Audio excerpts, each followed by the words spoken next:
सुंदरकांड, लंका कांड, ये उत्तर कांड।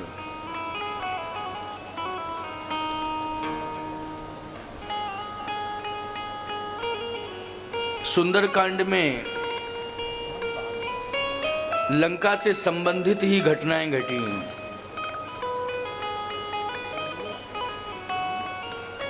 और सबसे बड़ा राक्षसों का विनाश जो हुआ है वो सुंदरकांड में ही हुआ है। यूं कहना चाहिए कि 75% राक्षस यदि मारे गए तो वो सुंदरकांड में ही मारे गए, और अकेले हनुमान जी ने ही मारे, मात्र हनुमान जी और कोई नहीं। सुंदरकांड में जितने भी राक्षस 75% मारे गए वो किसके हाथों से मारे गए? श्री हनुमान जी महाराज के हाथों से। लंका कांड में तो 25% राक्षस, और उसमें भी भगवान राम का बल जुड़ा है, लक्ष्मण जी का भी बल जुड़ा हुआ है, और वानरों का भी बल जुड़ा हुआ है। 25% राक्षस लंका कांड में मारे गए। 75% राक्षस सुंदरकांड में श्री हनुमान जी के हाथों से मारे गए।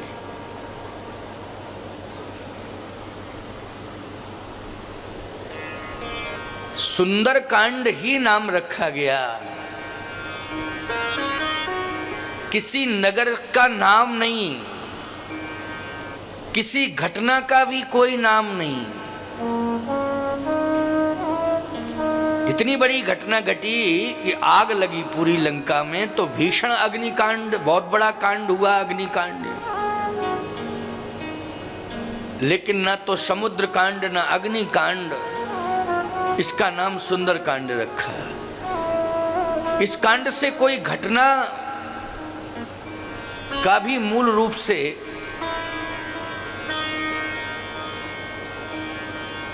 घटना का भी कहीं कोई उल्लेख नहीं किया गया। मूल में,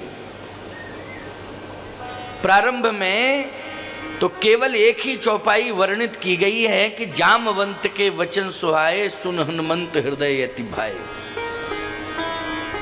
इसमें भी सुहायो भाई। तो प्यारे, मुझे ऐसा लगता है कि हनुमान जी ने सबसे पवित्र कार्य इसमें यही किया कि भगवती सीता के पास पहुंचकर भगवती सीता को भगवान की कथा सुनाई। क्या सुनाई? कथा। पूरे यज्ञ में सभी कार्य सुंदर हैं। देवी जी का दर्शन हो रहा है, ये भी सुंदर दिव्य दर्शन है। यज्ञ भगवान का दर्शन और परिक्रमा हो रही, ये भी बहुत ही सुंदर व्यवस्था है आध्यात्मिक और आस्था की। भंडारा चल रहा है, ये भी बहुत सुंदर है। लेकिन अति सुंदर यह है कि भगवान की कथा सुनने को मिल रही है, ये अति सुंदर है।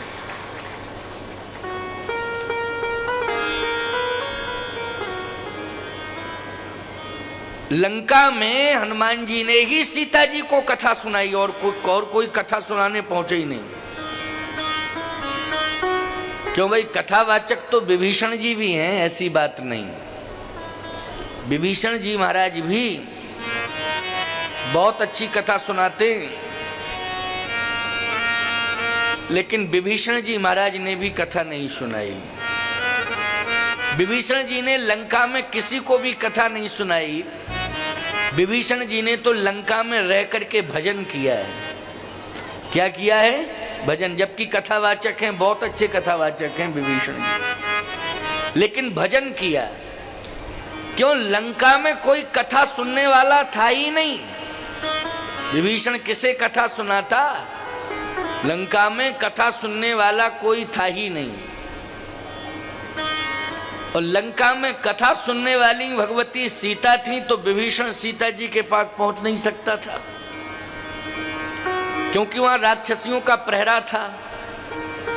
रावण जाने में स्वतंत्र था, इसलिए रावण गया था। लेकिन कथा केवल हनुमान जी ने सुनाई सीता जी। मैं एक बात कहना चाहता हूं, ये बरगी नगर सुंदर हो गया।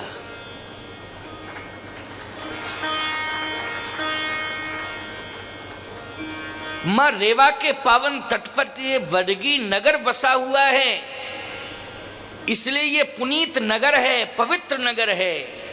लेकिन पवित्रता के साथ साथ आज ये अति सुंदर हो गया, क्योंकि भगवान की कथा हो रही है और यज्ञ भगवान यहां प्रतिष्ठापित हो चुके हैं। ये अति सुंदर हो गया। और मैं कहता हूं, देश में बड़े बड़े कांड होते हैं, लेकिन आज इस दिव्य मां रेवा के तट पर नवरात्रि के पावन अवसर में यज्ञ भगवान के साथ साथ दिव्य देवियों के विग्रहों का दर्शन हो रहा है। ये सबसे बड़ा सुंदर कांड हुआ है यहाँ। इससे बड़ा सुंदर कांड और क्या हो सकता है? ये सुंदर कांड है, बोलो है कि नहीं? इसे हम सुंदर कांड ही कहेंगे। कोई आपसे पूछे कि क्या हो रहा है, तो ये तो आप कहोगे कि यज्ञ हो रहा है, कथा हो रही है। लेकिन आप ये भी कह सकते हो कि बरगी नगर में इस समय सुंदर कांड हो रहा है। ये सुंदर कांड है। कथा सुनने को मिल जाए, जीवन की यही सुंदरता है। कथा से जीवन सुधर जाए, ये जीवन की सुंदरता है। और कथा के माध्यम से हमें परमात्मा की प्राप्ति हो जाए, यही सुंदर कांड है। आज हनुमान जी को लंका में सीता जी मिली।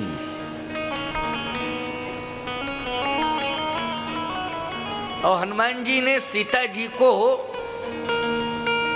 अगर प्रसन्न किया है तो कथा सुना के प्रसन्न किया है। जितने भी देवी देवता हैं वो कथा से ही प्रसन्न होते हैं। कथा होना इसलिए आवश्यक है नहीं, यज्ञ में तो देवता बैठे हुए हैं, देव पूजन हो रहा है। यज्ञ वेदी पर देवता बैठे हुए हैं, 33 करोड़ देवता विराजित हैं, उनका विधिवत पूजन हो रहा है। क्या जरूरत है कथा की? नवरात्रि के पावन अवसर पर बहुत ही सुंदर मंडप में 21 विग्रह देवियों के स्थापित हैं। लेकिन मैं सत्य कहता हूं, 33 करोड़ देवता यज्ञ वेदी पर बैठे हैं। समीप में एक सुंदर दिव्य भवन, एक पांडाल के माध्यम से एक सुंदर वस्त्रों का भवन तैयार किया गया। उसमें 21 विग्रह देवियों के विराजमान हैं। लेकिन ये सभी देवियां एवं समस्त देवता अगर प्रसन्न हैं तो भगवान की कथा हो रही है, सुन करके प्रसन्न है। कथा तो भगवान शिव भी सुनते हैं, तभी तो कुंभज ऋषि के यहाँ कथा सुनने के लिए गए। कथा भगवान राम भी सुनते हैं। वेद पुराण वशिष्ठ बखानहि सुनहि राम यद्यपि सब जानहि। भगवान की कथा है, लेकिन कथा के इतने प्रेमी हैं कि गुरु वशिष्ठ जी महाराज के आश्रम में कथा सुनने जाते हैं। जनकपुर में भी कहत कथा इतिहास पुरानी, रुच रजनी जुग जामिश रानी। जनकपुर भी पहुंचे तो भी कथा सुनी विश्वामित्र जी से। चित्रकूट धाम में पहुंचे तो तहां बैठे मुनगन सहित नित्य राम सुजान, सुनहि कथा इतिहास सब आगम निगम पुराण। चित्रकूट में भी भगवान कथा सुन रहे हैं। इसका मतलब है कथा भगवान की है, लेकिन कथा का प्रेमी तो भगवान भी है। जब वो नरलीला करता है तो फिर कथा सुनता है। कथा सुनना बहुत आवश्यक है। कथा आपके जीवन को सुंदर बनाती है। इसलिए हनुमान जी ने सुंदर कांड में सबसे पहला कार्य ये किया कि मां जानकी की व्यथा को दूर करने के लिए राम कथा सुनाई। तो व्यथा को दूर करने के लिए राम कथा सुनना परम आवश्यक है। इसलिए रामचंद्र गुण बरन लागा।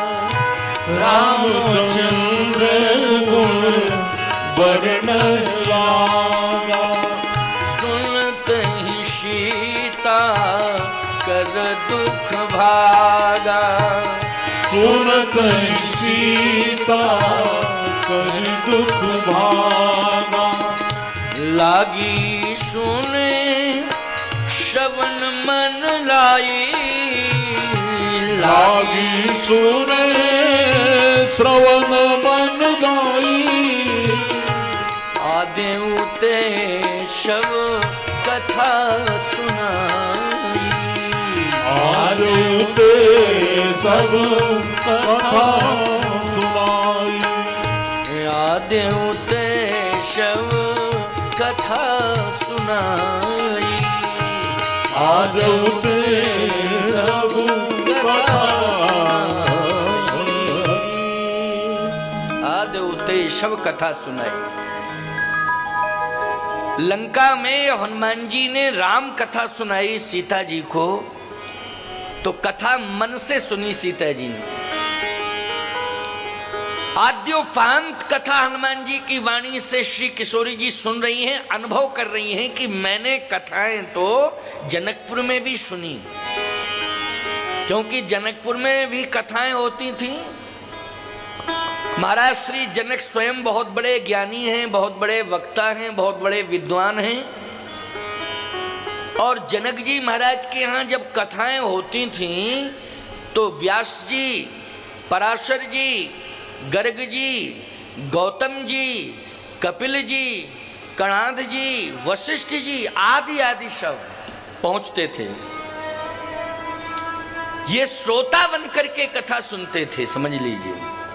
जैसे आप सब बैठ करके श्रोता बन के कथा सुन रहे हो, वैसे ये विभूतियां, बहुत बड़े सिद्ध संत, परम ज्ञानी, तपस्वी, ये सब श्रोता बन करके कथा सुनते थे जनकपुर धाम में। श्री जानकी जी कहती हैं, मैंने तो जनकपुर धाम में अपने पिताजी की यहाँ भी कथा सुनी, लेकिन इतनी सुंदर कथा अभी तक मैंने जनकपुर धाम में नहीं सुनी। अयोध्या धाम में भी कथा सुनी, स्वयं वशिष्ठ जी महाराज कथा सुना रहे हैं, लेकिन इतनी सुंदर कथा मैंने अयोध्या धाम में भी नहीं सुनी।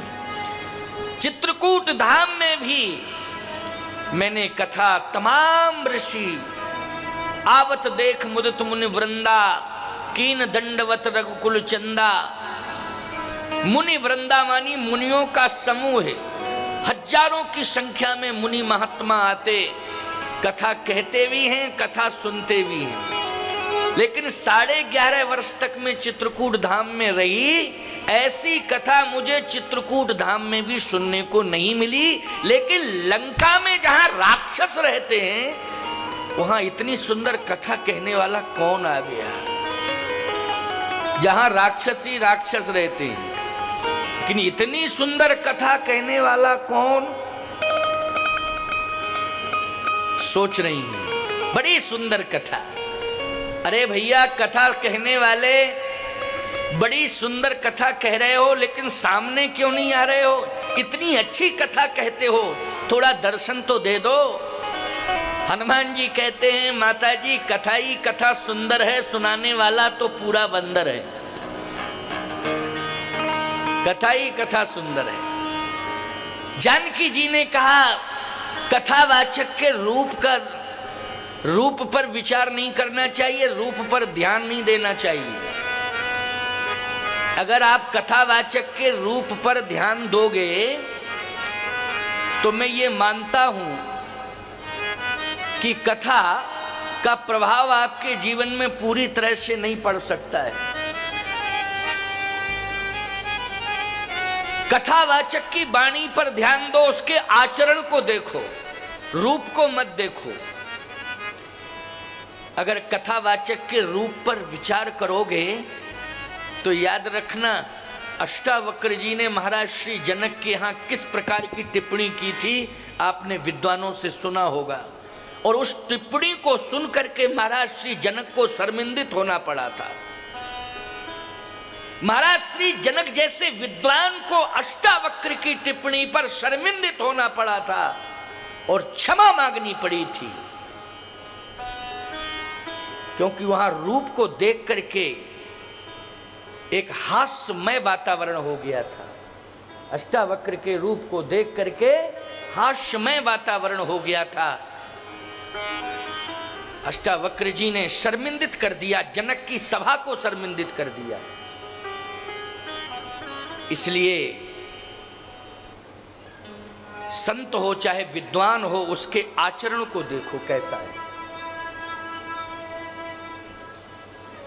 जिसका आचरण श्रेष्ठ होगा, चाहे वो संत हो चाहे विद्वान हो, उसी की वाणी में प्रभावोत्पादकता हो सकती है, उसी की वाणी परिवर्तन कर सकती है। केवल व्याख्यान देने से काम चलने वाला नहीं है, लच्छेदार बातें कहने से काम चलने वाला नहीं है, आचरण में भी उतारो। लोग त्याग की बात करते हैं, लेकिन त्याग नहीं है तृण की नोक के बराबर भी। समर्पण की बात करते हैं, श्रद्धा की बात करते हैं, लेकिन तृण की नोक के बराबर भी समर्पण नहीं है ना श्रद्धा है। तो ये लच्छेदार भाषण करने से परिवर्तन होने वाला नहीं है, सुधार होने वाला नहीं है। आज हनुमान जी महाराज जो कह रहे हैं वो करके दिखा रहे हैं। जितना हनुमान जी कथा में कह रहे हैं, उससे ज्यादा तो हनुमान जी के जीवन में कर्तृत्व है। बोलो है कर्तृत्व कि नहीं? और आज सबसे ज्यादा प्रभावित हुई हैं सुंदरकांड में मां जानकी, तो किसकी वाणी से प्रभावित हुई हैं? बोलो, श्री हनुमान जी की वाणी से प्रभावित हुई हैं। क्योंकि हनुमान जी केवल बुद्धिमताम वरिष्ठम ही नहीं है, हनुमान जी जितेंद्रियम भी हैं। इसलिए जो चरित्रवान होता है उसी की वाणी का प्रभाव होता है। ये सुंदरकांड की विशेषता है। जीवन में सुंदर आचरण करो, जीवन में सुंदर बनना है तो भगवान की सुंदर सुंदर कथाएं सुनो। आचरण और भगवान के सुंदर चरित्र सुनने से आपका जीवन कैसा बनेगा? सुंदर बनेगा। और जब कथा सुनते सुनते जीवन सुंदर हो जाएगा, आचरण अच्छा करते करते जीवन सुंदर हो जाएगा, तो जिंदगी भर आपके हाथों से सुंदर कांड ही होते रहेंगे प्यारे, सुंदर कांड ही होते रहेंगे। इसलिए कथा सुनाने से और श्री जानकी माँ के सुनने से और जानकी जी की व्यथा कथा सुन करके दूर हो गई। इसलिए इस कांड की ये विशेषता है कि ये सुंदर कांड हो गया। अब लंका कांड, लंका कांड में हनुमान जी की कथा से ही विभीषण जी का हृदय परिवर्तन हो गया और लंका छोड़ने का संकल्प ले लिया विभीषण ने। बोलो, किसकी कथा सुनकर के परिवर्तन हुआ? हनुमान जी की कथा सुन के, और लंका छोड़ने का उसने संकल्प ले लिया। लंका कंचन नगरी है, सोने की नगरी है, सोने की नगरी का त्याग करने का संकल्प विभीषण लेता है। बोलो, ये त्याग की पराकाष्ठा पर पहुंचाया है विभीषण को, तो हनुमान जी के वाणी से निकली हुई कथा ने पहुंचाया है। इसलिए कथा बहुत बड़ी उपलब्धि है हम आपके लिए। आज विभीषण राम की शरण में पहुंचा कथा सुन के। कथा सुनकर के मंदोदरी का हृदय परिवर्तन हो गया लंका कांड में। आप कहोगे महाराज कोई प्रमाण है? हाँ, तो लंका कांड का भी मैं प्रमाण दे रहा हूं कि मंदोदरी का हृदय परिवर्तन हुआ। क्या सुन के हुआ? कथा सुन के। हनुमान जी महाराज जब लंका में प्रवेश किए तो उन्होंने संपूर्ण लंका का परिभ्रमण किया। मंदिर मंदिर प्रतिकर शोधा, ये संपूर्ण लंका का परिभ्रमण हनुमान जी के द्वारा हुआ। मंदिर मंदिर प्रतिकर शोधा, देखे जहते अगणित जोधा। लेकिन प्यारे, हनुमान जी ने रावण के दरबार में रावण से जो कहा वो मंदोदरी ने भी सुना, राक्षसों ने भी सुना, विभीषण ने भी सुना, सबने सुना। क्या कहा था? हनुमान जी ने कहा जो जीवन का सत्य है वो मैं सुना रहा हूं रावण, अगर मेरी बात मान जाओ तो तुम अजय हो जाओगे, अमर हो जाओगे, तुम्हारी सत्ता क्षुण्ण हो जाएगी। रावण, मेरी बात मान लो। यही हनुमान जी की कथा है। हनुमान जी कह रहे थे, राम चरण पंकज उर्धरहु, तो लंका अचल राज तुम करहु, लंका अचल राज तुम करहु। राम चरण पंकज उर्धरहु, तो लंका अचल राज तुम करहु। भगवान राम के चरणार बिंदों को तुम हृदय में धारण कर लो। बोलो, ये कथा है कि नहीं? किसी को उपदेश भी कह सकते हो। क्यों भाई? उपदेश भी कह सकते हो और कथा कह सकते हो। राम चरण पंकज उर्धरहु, तो लंका अचल राज तुम करहु। तुम्हारा अस्तित्व कभी समाप्त नहीं हो सकता। लेकिन राम हनुमान जी के इस उपदेश को स्वीकार किया दो ने, एक तो विभीषण जी ने और दूसरा मंदोदरी ने। इसलिए ही विचारवान श्रोताओं विचार करना, दोनों ही अमर हैं कि नहीं? मंदोदरी भी अमर है, उसका भी अस्तित्व आज सुरक्षित है, और विभीषण का भी अस्तित्व आज सुरक्षित है। बोलो, है कि नहीं? मंदोदरी का भी अस्तित्व आज सुरक्षित है और विभीषण का भी अस्तित्व आज सुरक्षित है। किसके प्रभाव से? मंदोदरी के व्यक्तित्व के प्रभाव से नहीं, विभीषण के व्यक्तित्व के प्रभाव से नहीं, बल्कि भगवान की कथा सुनने के प्रभाव से दोनों का अस्तित्व आज सुरक्षित है। रावण ने नहीं सुनी कथा, मर गया। मर गया कि नहीं? और कल विजयादशमी है, कल तो गांव गांव में मरेगा। ऐसा कोई गांव नहीं होगा जिसमें मरे ना हो। क्यों भाई? हर साल फूकता है, हर साल पैदा हो जाता है।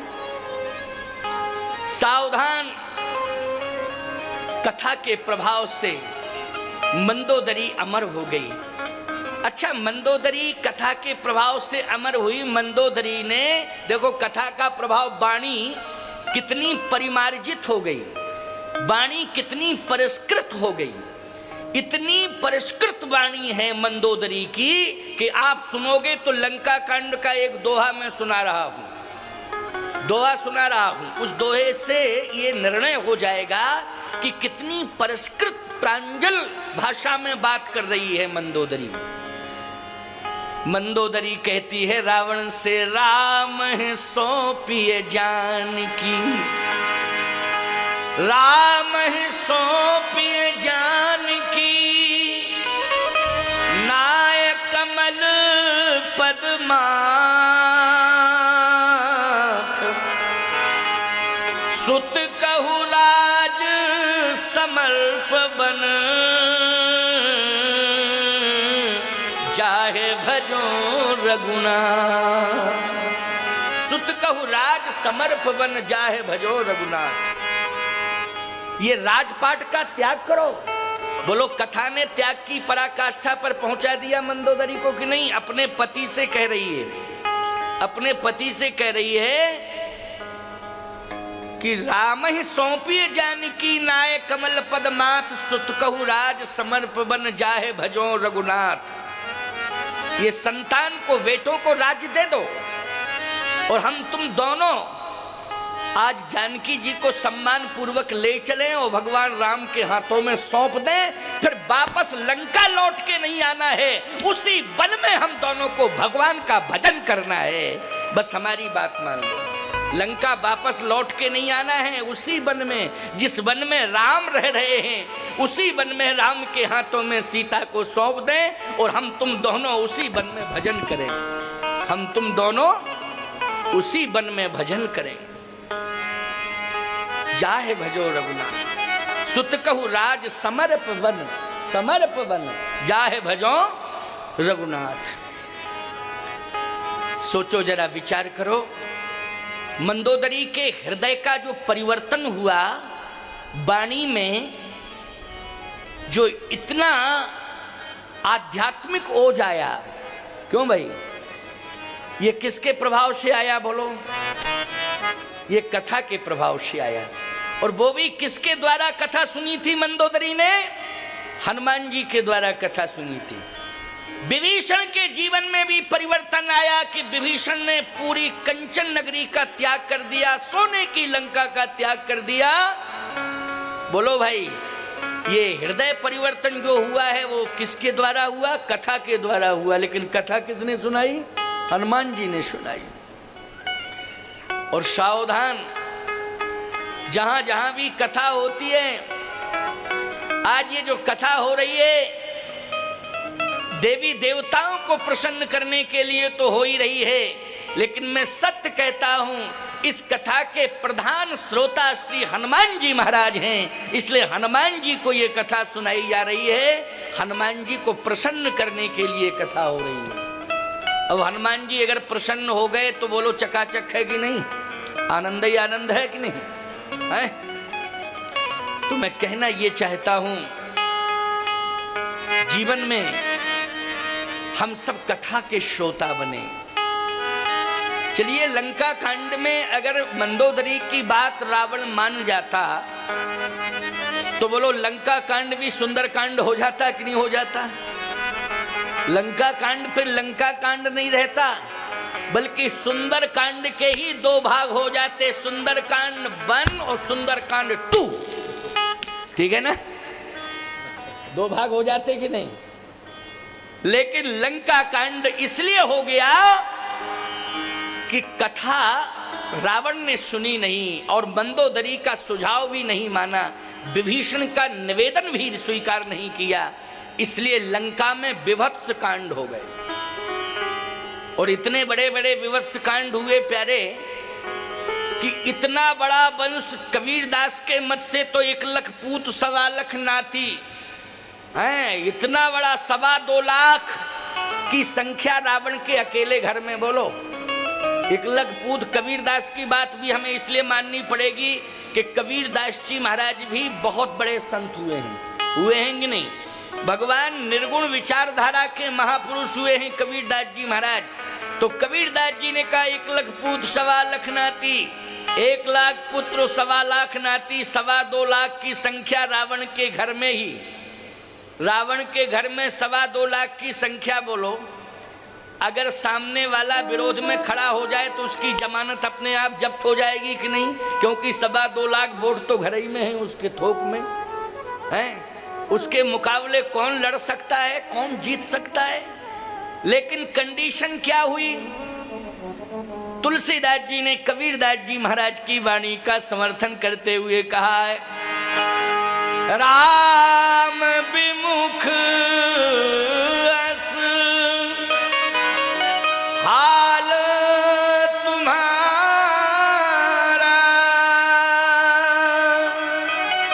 कुछ दिन पहले मंदोदरी समझा रही थी, आज मंदोदरी रावण की लाश पर माथा पटक के रो रही है। और क्या कह रही है? स्वामी तुमने मेरी बात नहीं मानी। अरे मैंने तो आपको उस स्थिति में देखा जब आप चलते थे तो पृथ्वी कांपती थी, जब बोलते थे तो पवन का वेग रुक जाता था, पतझड़ होने लगता था, हरे पत्ते भी वृक्षों से गिरने लगते थे, सूर्य की गति रुक जाती थी जब आप बोलते थे। लेकिन आज बड़ी विडंबना, बस थोड़ी देर में देखा मंदोदरी ने कि एक कौआ आया और रावण की भुजा खींच के ले गया मंदोदरी के सामने। और जैसे ही मंदोदरी ने देखा कि एक कौआ भुजा लेके जा रहा है तो दूसरा कौआ उधर से आ रहा था, उसने जो कौआ भुजा लेके जा रहा था, आने वाले कौए ने उस कौए के मुख से भुजा खींची और लेके चला गया। मैं अपनी तरफ से बनावटी बात नहीं कह रहा हूं, गोस्वामी जी कह रहे हैं, काक कंक ले भुजा उड़ाही, एक तेक छीन ले खाही, एक तेक छीन रामचरितमानस की चौपाई है कि नहीं? कौआ भुजा लेके जा रहा है। जो रावण अपनी भुजाओं के बल पर गरजता था, आज कौआ उसकी भुजा को ले जा रहे हैं। और ये दृश्य कौन देख रही है? मंदोदरी देख रही है। ये दृश्य मंदोदरी देख रही है। और मंदोदरी माथा पटक के कहती है कि मैंने आपको समझाया था मैंने आपको, लेकिन आज अनाथों की तरह आप पड़े हुए हैं, अनाथों की तरह आप पड़े हुए हैं। 2.25 लाख की संख्या वाला परिवार, लेकिन आज सभी मृत प्राय पड़े हुए हैं। लाशें ही लाशें बिछी हुई हैं। लंका के इस प्रांगण सम्रांगण में लाशों के अलावा मुझे और कुछ दिखाई नहीं दे रहा है। ये मंदोदरी दृश्य देख रही है। ये किस कांड की घटना है प्यारे जो मैं सुना रहा हूं?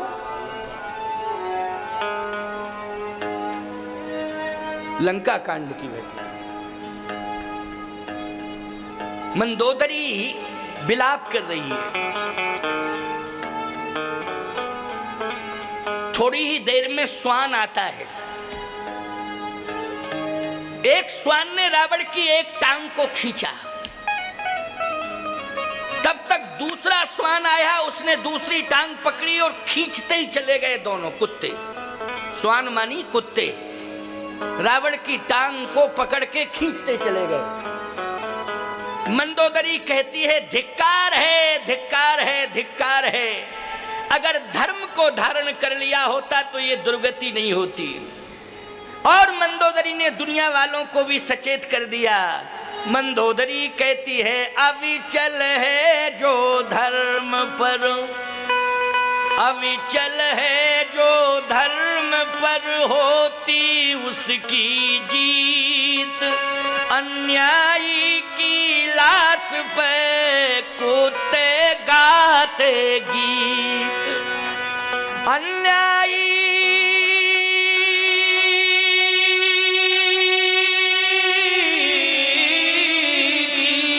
लाश पे कुत्ते गाते गीत। अन्यायी की लाश पर कुत्ते गाते गीत। समझ में आया परिणाम? ये लंका कांड चेतावनी दे रहा है कि धर्म को मत छोड़ना, किसी भी कंडीशन में धर्म को मत छोड़ना प्यारे। धर्म कभी कभी परीक्षा लेने के लिए आता है तो घबराना नहीं। धर्म करने वाला व्यक्ति धर्म के कारण काशी के बाजार में बिक जाता है।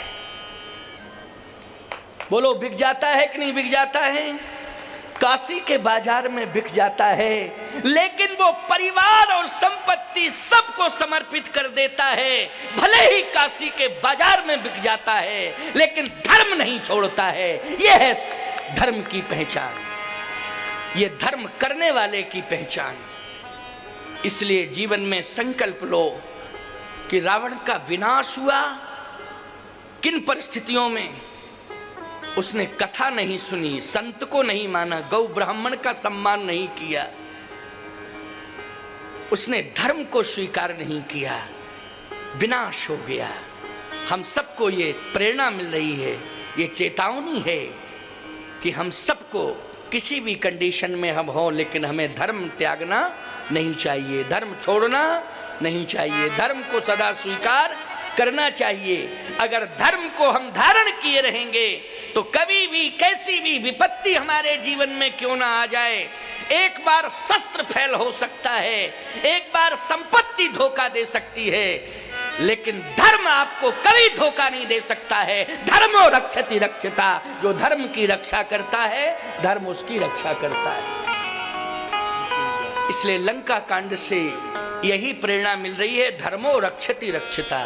जो धर्म की रक्षा करेगा धर्म उसकी रक्षा करेगा, और जो धर्म को मिटाने की कोशिश करेगा, याद रखना उसकी अंत में दुर्गति यही होगी। काक कंक ले भुजा उड़ाही, और एक ते एक छीन ले खाही, यही दुर्गति होगी। प्यारे, विभीषण को लंका कांड में राजा बनाया गया। वैसे तो सुंदरकांड में ही राजा बन गया था। अस कही राम तिलक तही सारा, सुमन वृष्टि नभ भई अपारा। समुद्र के किनारे भगवान ने उसका अभिषेक कर दिया, लंकाधिपति बना दिया, लेकिन सिंहासन पर तो तब बैठ पाया ना जब रावण मर गया। लंका के सिंहासन पर विभीषण कब बैठा? जब रावण का अस्तित्व पूरी तरह से समाप्त हो गया। अब भरत जी महाराज की याद भगवान को आ रही है। हम थोड़ा उत्तरकांड में भी प्रवेश करेंगे। किस कांड में? उत्तरकांड में। क्योंकि मैंने कल किष्किंधा कांड पर आधारित चर्चा की थी, जो श्रोता नित्य आते रहे हैं। देखिए, मुझे ऐसा लगता था कि मैं 2:15 बजे आऊँगा तो श्रोताओं की संख्या कम रहेगी। मेरे आते ही पता नहीं कहाँ से लोग आते गए, और देखो पूरा पांडाल भर गया, पूरा पांडाल भर गया है साहब। बहुत प्रेमी हैं आप कथा के। सभा पूरी तरह से मुझे संतुष्ट कर रही है। संत प्रसन्न हो जाए तो समझ लो सब कुछ ठीक हो जाएगा। संत की प्रसन्नता में ही भगवंत की प्रसन्नता है। संत प्रसन्न है तो भगवान प्रसन्न है।